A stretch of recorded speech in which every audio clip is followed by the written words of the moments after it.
Let me narrate you a real life incident. It was a beautiful evening in Dehradun. I was just coming out of a meeting, a very hectic day. We had a long meeting since morning. It was a beautiful evening. It was drizzling, a good breeze, enjoying the weather. Suddenly, my thoughts frozen. The things started moving in slow motion.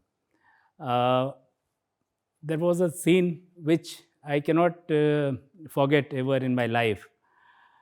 What I could see, a young boy lying on the floor, on the road. People were surrounding him.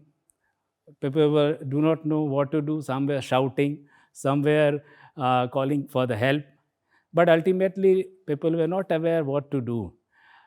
The motorbike was broken. It was just like a piece of paper scrambled. There were no helmet. People were running after and worried what to do. At that moment of time, I realized somebody of this young boy at family must be waiting. He has come for some purpose. Are our roads are lifesavers or they are killers? They are. I mean, what are we trying to do? What society is actually doing? What we has been, and that this realization came to me at that fraction of moment of time. Roads we consider as a pathway taking us from a point A to point B, but the roads are also killing people. And what is the problem? Why it is happening? So what can be done to improve it? And that took me to the journey which is currently I am pursuing, is the as a road safety ambassador, integrating technology into road safety, how to take it forward, how to improve the life of people, what best can be done to minimize the road accidents. For example, I will tell you, India holds a grim record with respect to road safety. There are roughly 1,60,000 people die on Indian roads every year. That's the average. In last uh, a decade or so, we might have lost something around 1.5 million people. 15 lakh people lost their life on the road. It's not that the numbers are speaking that we lost the road. Every accident got some story. Some family got shattered. The dreams got broken because somebody couldn't return back to the home. And another irony is the majority of people who are killed on the road, on our Indian roads, are the youngsters who belongs from between 18 to 55 year of age. The prime, the youth who are contributing to the society, to the country, to the growth of the GDP. What is, I mean, what are the solutions? But these accidents, how can we minimize it? That was the thought which suddenly came to me at that particular moment of time. And as it said, when you start thinking something, the nature aligns you to towards, brings you towards the solutions. So luckily it happened. I got an opportunity from the World Economic Forum to lead road safety initiative in India. And that is what, and they gave me the freedom to take it forward, what can be done in the best way, where technology can be used to improve the road safety. And that was my core motive, to do something differently, because the normal methods were not yielding the results. It's not that things were not being done in the past. A lot of work has been done to improve the road safety, but unfortunately, the thing result it was not yielding the desired result. As it is, I told you, in last decade itself, more than 15 lakh people died on Indian roads.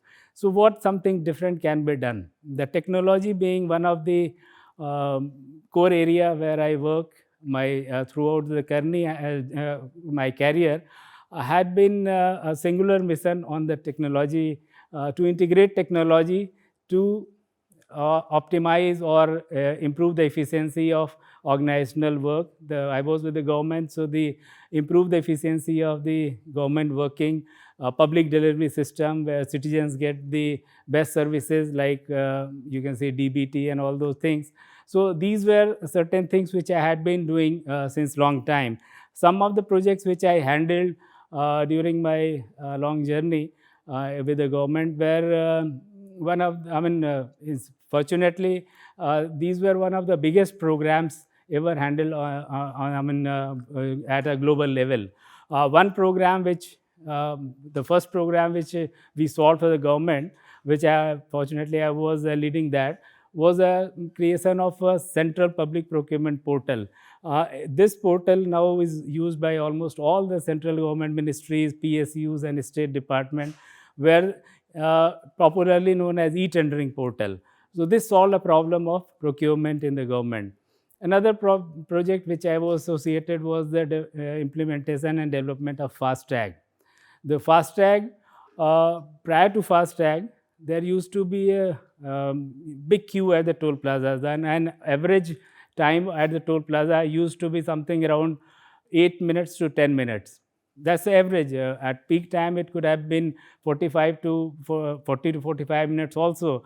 And many people used to miss their flights. If you talk about the Gurgaon, or if you talk around the Mumbai and other some metros, where there is a toll plaza, because a lot of people live on the other side of the toll plaza, considering the congestion in the cities.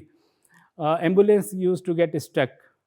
People, in a golden hour of time, when people are supposed to reach to hospital in 45 to within as early as possible, you are spending half an hour at toll plaza.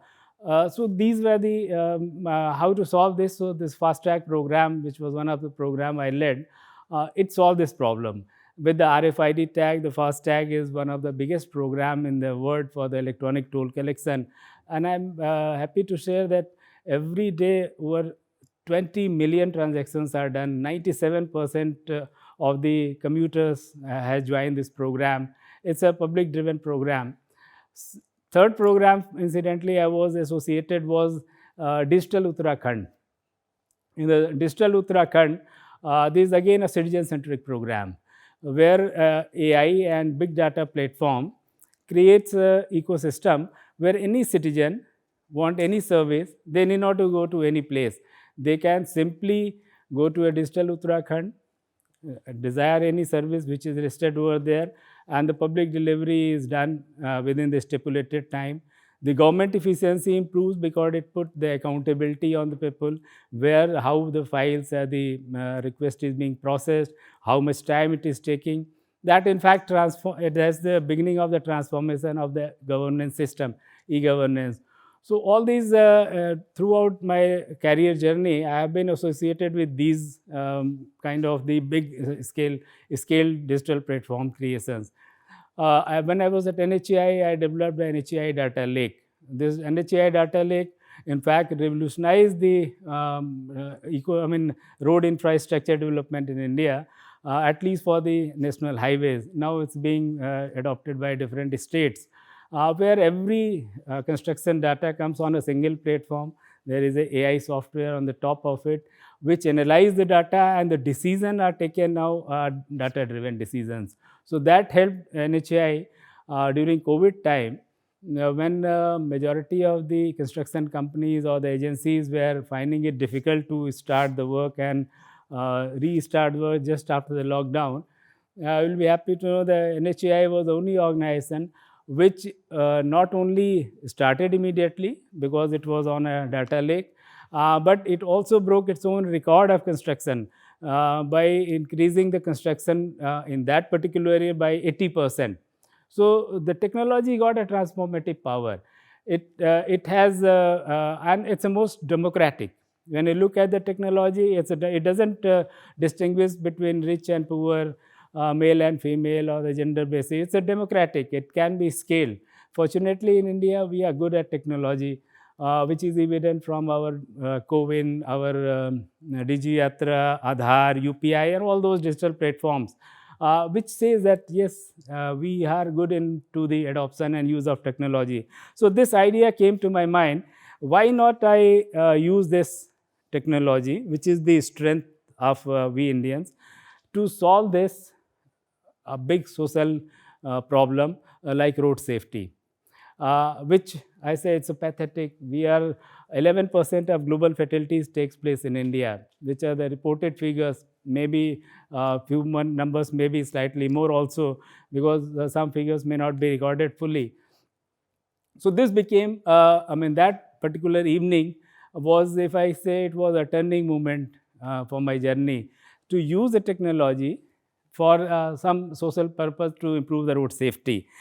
What And now the question comes, how to use road safety and technology. These are two different poles. Where is the merging? How I am going to do, what technology is going to do in the road safety? Because if you think that road accidents takes place because of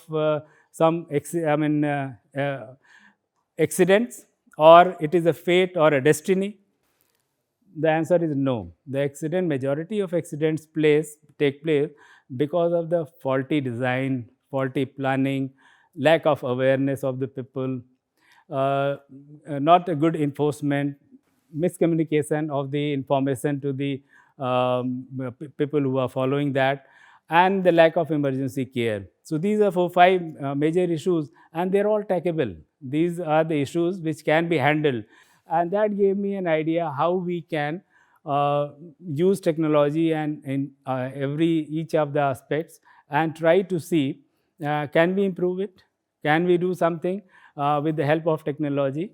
And then came the uh, World Economic Forum, which I said, the Road Safety 2.2, a turning point.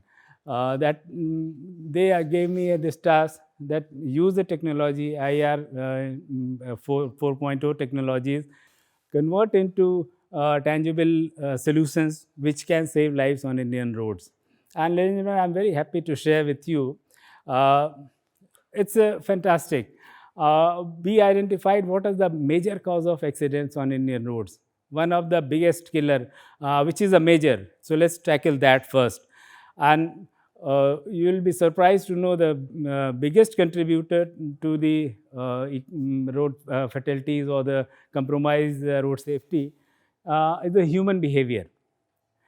The human behavior, which like over speeding, drink and drive, not following the traffic rules, not wearing the helmet, or dangerous driving, these are the issues which are under the control of human. That's why it's called human behavior. So these few elements are the mere, and around 80% of the accidents revolve around this. Now, human behavior is something subjective. How you are going to improve it? And suppose it is improved, how you are going to measure it? What are the methodology? How you are going to see that, yes, then now this behavior was X, now it has improved to 1.5x or 2x.